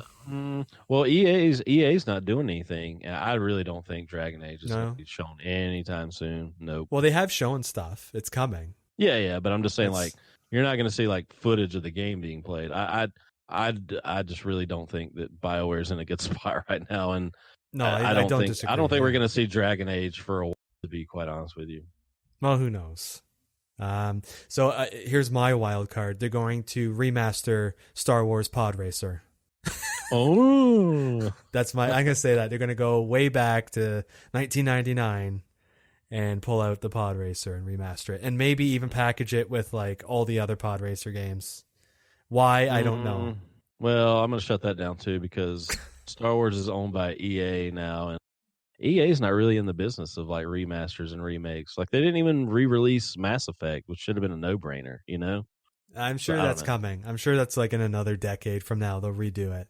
Yeah, maybe. I think Rare should make a comeback and just start doing tons of their shit like Battletoads. Well, I mean, you keep saying all these things are actually happening. Like Battletoads there's some kind of Battletoads game being made. Oh my fuck! I'm This was talked about, like like, seeing 2 or into 3 the years future, ago. man. No, I didn't see this stuff. I think you just like pick this stuff up through osmosis or something. Because you're talking about like I said, the BioShock thing has been like heavily rumored to the point where I think it's actually happening. The Avengers game is literally a fucking thing. And what was the other one you said that I was like, yep, that's happening? What was the other Crackdown. Oh yeah. No. Oh. No, it's Battletoads. But Battletoads. no, all right, yeah, Battletoads. So I think that's what Rare will be working on. I was gonna say one of my predictions is gonna be maybe they'll do like a Viva Pinata reboot or just like come out with a new Viva Pinata, but I Oh don't know. my god. That's possible. But I want a Blast Core. I love that game. Do you remember that game? Yeah, I never really played it to be honest with you. It's hard. So yeah, but my other predictions were just for Ubisoft. So it came out a couple weeks ago or something like that they're supposed to have 4 AAA games launching by March of next year. Now we already know about Ghost Recon Breakpoint, so that leaves 3 more. And then I said I don't think they're releasing an Assassin's Creed this year. That'll probably be a next gen launch title if I was to guess. So that leaves 3 other games that could come out between now and March of next year. So I'm wondering if they're going to reveal Watch Dogs 3. That seems like something that they would also come out with. But I don't know. That seems like a short time frame. That also seems like something you would launch a next gen console with, a new Watch Dogs. They haven't touched Splinter Cell in a while, so I'm thinking they may reveal something Splinter Cell related. I think that's a given because it's always I it's been feel like hinted that's in almost a lot. given. He was in Ghost Recon last year. In the So I feel like impossible that's gonna fucking happen. mission that we could never beat. Now the one I'm going to pull out. This is going to be my wild card prediction. But I've been wanting this for so long. I want a fucking Prince of Persia, bro. I want a Really? new Prince of Persia. Hell yeah, I do. Ugh. Yeah, even though those games were like, I mean, the first ones on the original Xbox were pretty good. A lot of the ones were just so like AA games on the 360. But I always kind of liked them. I just like that action adventure platformy thing in a way. That's just kind of one of my genres. So I just always liked how they reimagined them and just like did different creative things with each one. So I don't know. That's just a hopeful thing. But also, it may be too early to reveal this, but Ubisoft did make and publish that old Avatar game from the movie back on the 360. I know they're coming out with more Avatar movies in a few years. And I heard a rumor a while back that they're making an Avatar game again. So imagine a big open world Avatar game. Yay! I imagined excited. it and I would just shut it down. I know That's you all probably have it pre-ordered. Yeah, I have it pre-ordered, even though I don't know. Gave GameStop $5 and said, as soon as this comes on the market, put that 5 on it. And you went in there wearing the fucking mask. Yeah. But also, I feel like they probably got to debut some kind of, like, I feel like they got something primed for, like, next gen, the consoles, like a new franchise. I know that's a vague prediction, but we're keeping score here. Yeah, they got to show something like this is like their new AAA franchise that'll be launching with next gen consoles. So that's pretty much all I got. I didn't spend too much time thinking about it. It would have been more fun if Sony had been there and EA and stuff like that. We could have really got into the weeds with some of this stuff. But yeah, that's pretty much my basic predictions. I think Final Fantasy might be there. You know what I mean? Like they might show something, like Square might show something. Yeah, I don't know. I think they will. It's. I think they will. I think it would be smart for them to just focus on Final Fantasy VII right now and just get that out instead of making it like a 5-part, 30-year fucking drip feed series. But I feel like there's a new Final Fantasy coming, or like it might not come out anytime soon because 15 took so long. But I feel like it might not even be Final Fantasy. It might be something else. But I'm sure they're working on something. Probably. Yeah, probably. All right. So the next question we got is from Dampish Cobra 526, who writes, "You swell lads are sounding sexy on the podcast, but there is nothing sexier than two men going head to head on an arcade machine. So what are your favorite arcade games of all time?" I didn't spend a lot of time thinking about this too deeply, so I just picked the ones that came off the top of my head. I liked the Aliens versus Predator beat 'em up released by Capcom in 1994. Did you ever play that one? Yep. Yeah, I like that. The thing about that one is it's hard to like a lot of these arcade games were released on other consoles or other places where you could play them. I believe that one was only released on the Jaguar. I need to look into it, but it's a game that I don't know if you can easily play it somewhere, man. I'm sure there's probably ROMs out there maybe, but You can that's play. one I You would can like play to get arcade again. games in the browser. There's like sites that you can just play it right in Chrome or something. Aliens versus Predator? Like all arcade games. I have to look into it. I mean, I haven't like deeply looked into it, but I just remember, like the Ninja Turtles arcades, which is another one of my favorite. I was going to mention real quick, like the arcade game, like the first one was one of my favorites too. But that one, they released like a console version of that. You could play it at home, but Yeah, I don't remember them. Never I quite don't remember the there same. being but I don't remember there being an Aliens versus Predator console release that you could easily play. Like I said, the only one I remember was on like Jaguar, which is a dead system. You know what? No, I that's a false memory. I'm just making it up. And then another one for me, oddly, Killer Instinct. That's like the only fighting game I was ever like beast at. I remember playing it on the Nintendo 64 back in the day, and I got really fucking good at that game. And then I would go to the arcade and just wreck people. Yeah, that was like one of my favorite things. I would just go to this little putt-putt place that had like a huge arcade near my house, and I would just get on there and just fucking wreck people in Killer Instinct all day. So that was like a favorite for me. And then I like the old Rampage games. I don't know why. I just always liked them. But those are kind of my picks. What do you got? I remember playing Rampage. I didn't particularly like the game, but I remember playing the cabinet. So for me, definitely Teenage Mutant Ninja Turtles 2. That is probably my fondest memory of an arcade because of the smells, like the musty carpet, the coffee from the food area. I just remember playing that game and going home and being so excited when I was like 7. Like, oh my God, like I love Ninja Turtles. I've always loved them, and I played the video game and it was so much fun. And yeah, so, the Turtles arcades are just fucking, they were just magical back then. Yeah, and of course Turtles in Time was great. The X-Men 6-player game was fun. It was like 2 screens that were put together. I don't know if you've ever seen that one. Yep. Yeah, so there was that. My friends would go wild over that. We would all try and play it, and you didn't find it very often, but when you did find it, you just like shit your pants, and then you go play it. What else was there? I liked the Terminator 2 shooter game where you had like the gun. Oh yeah. Mm-hmm. And I remember playing that on the Sega Genesis too when it was out on the console. What else was there? Final Fight. I always like beat 'em ups too, so I loved Final Fight. And they had like I forget what it was, like Captain Capcom, I think it was. It's like a weird, like it's like a cyborg or something like that. And that was like a beat 'em up, and he had like crazy things happening. Capcom was like, they love the beat 'em ups, so they always had that.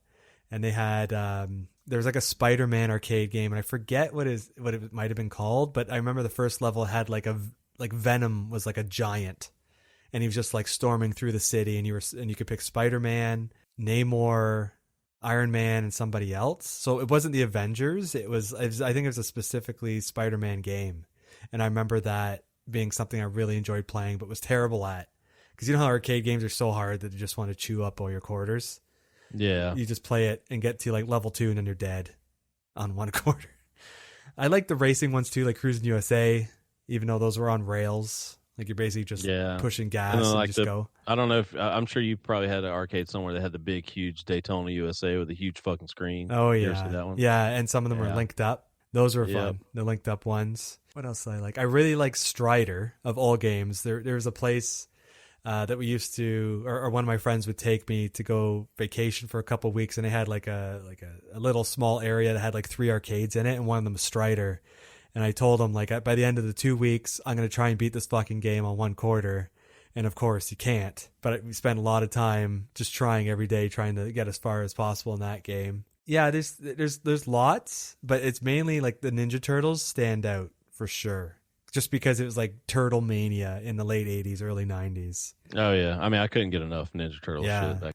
Just amazing. Okay, so tune in next week. It'll be our E3 show. We'll be talking about all the things that we see over the weekend and into Monday when they have all the press conferences. Next week's show is going to be probably structured differently. It's just we're not going to have a main topic. It's just going to be all E3 all the time, and we'll talk about all the games we see, what we think's cool, what we're looking forward to, all the exciting news, probably what the next Xbox is going to be, all that kind of stuff. So tune in next week. Peace out. Bye.